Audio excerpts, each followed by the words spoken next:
My fellow Kenyans, I'm going to continue sharing messages of truth here as much as I can, but it is unfortunate that some of the videos that I have been posting that have been talking about some of the darker aspects of what is really going on in Kenya are being removed. So I will continue to share what I can, and it is important to remember that we are now on the timeline of truth, and we are going to continue seeing many, many things continuing to come to the surface. So, in the recent drop of the new Epstein files, it seems that there are a lot of connections to Kenya. And I want to focus really on the tourism industry here because, as I posted in one of my previous videos that has now been removed, is that the trafficking of humans in Kenya has actually been ranked second in terms of trafficking of humans in the world. And that is extremely disturbing. And of course, this has only taken place since Ruto has come into power. And as we prepare to move towards elections next year, I am feeling, well, at least my spirit is feeling called to divulge as much truth as possible, because knowledge is power, and it is important that people make decisions from a place of knowledge, from a place of empowerment, rather than making decisions based on the false information that has been shared by the false leaders that are oppressing us. So let's talk about tourism, because in these Epstein files, a lot was connected to Malindi, and we know that people like Richard Branson and Naomi Campbell and the owner of Billionaires, which I think is Flavio Briatore, I can't remember his name, but anyways, all connected to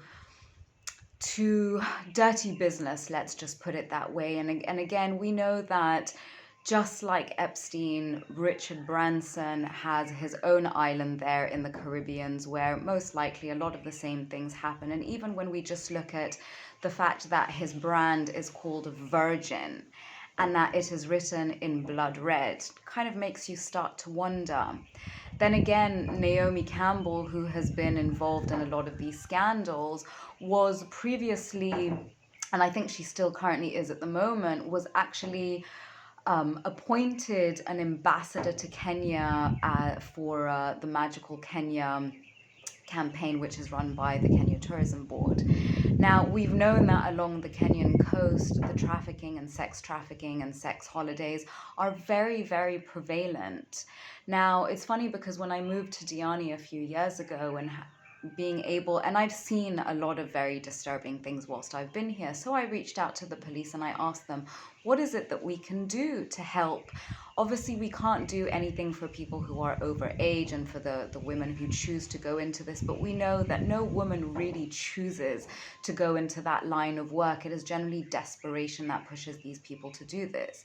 But I was concerned for the children, because it is known that many people come to Kenya on these holidays specifically because they are looking to interact with children in a sort of sexual nature. Now, the police basically said, no, there's nothing that you can do and there's nothing that we can do, because a lot of the time it is actively mothers and fathers who are selling their children to these people. Because let us not forget what the Mzungu Jesus Christ did to the human psyche of African people. It really made them believe that the Mzungu can do no wrong, that there is no Mzungu that can ever do wrong. And I have just had the worst experience this past week with some Mzungu people, and it is crazy how some Kenyan people will still uphold the very people that that colonized them. But that is a story that I will get into another day. Now, and it was interesting because even my neighbor who I bumped into recently was saying that he has a boat and he was sailing to Tanzania, and he got stopped by by some police in, I don't know what they're called, marine police or whatever they're called, and they were stopped to make sure that there were children that were not being trafficked. And what the police told them is that what is happening very frequently along all of the Kenyan coast at the moment is that in fishing boats, many children are being trafficked to Tanzania, where they are then shipped off to the Middle East. Now, we know that from these Epstein files that a lot of sex rituals, blood rituals are being conducted. And so a lot of the time, the child sacrifices is what is preferred. And this very much goes into Baal worship.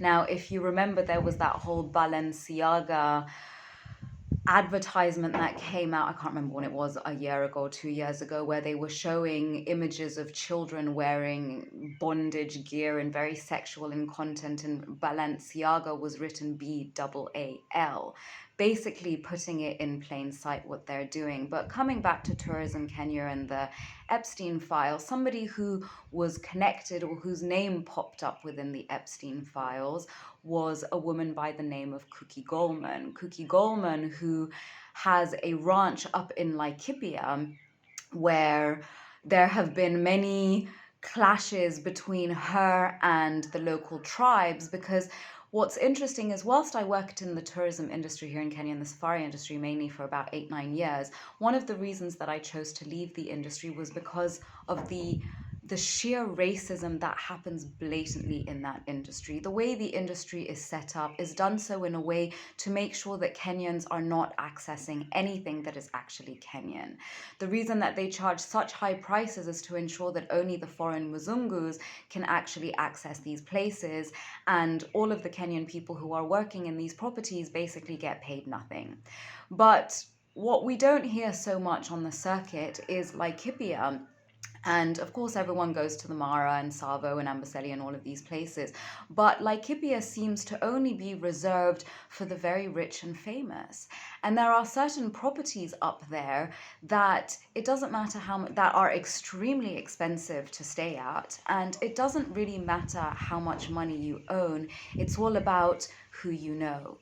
And there are certain properties on there, and I'm not going to say any names because I don't want to be appearing as spreading false information, but there are some properties up there where I am 100% certain that hunting parties take place, and they're not hunting animals.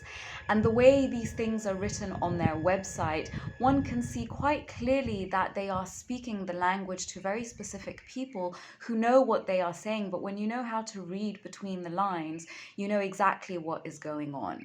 Because when you think that some of these properties up there in Laikipia that have thousands and thousands of acres of land, and only the people who are staying in those lodges have access to that land, all kinds of things could be going on in that land that we know nothing about.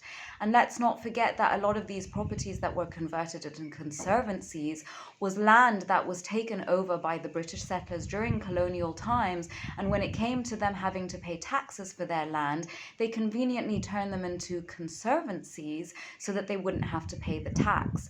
But isn't it interesting that since the time of all these foreign conservancies have been in Kenya, it seems that more and more animals are endangered than when they were not around.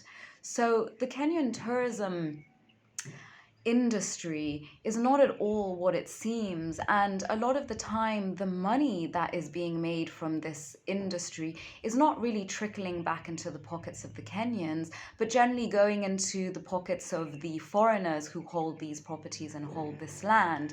And interestingly enough, I went down some more rabbit holes researching some of these conservancies, and one would think that these were owned by Kenyans, or at least British Kenyans, Muzungu Kenyans, but no, it seems that a lot of them are tied to art traders, Swiss billionaires, arms dealers. So once you start to follow the money and look into who is really behind all of these things, it makes you start to question, why are all these people coming to Kenya, and why are some of these properties only accessible to the super elite? What is really going on in these conservancies? The glitch, things are not wanting me to talk about this, so let's be questioning more deeply what is really going on in these conservancies that they don't want us to know about. So what is really going on? These are the questions we really need to be asking ourselves, because not everything is as it seems.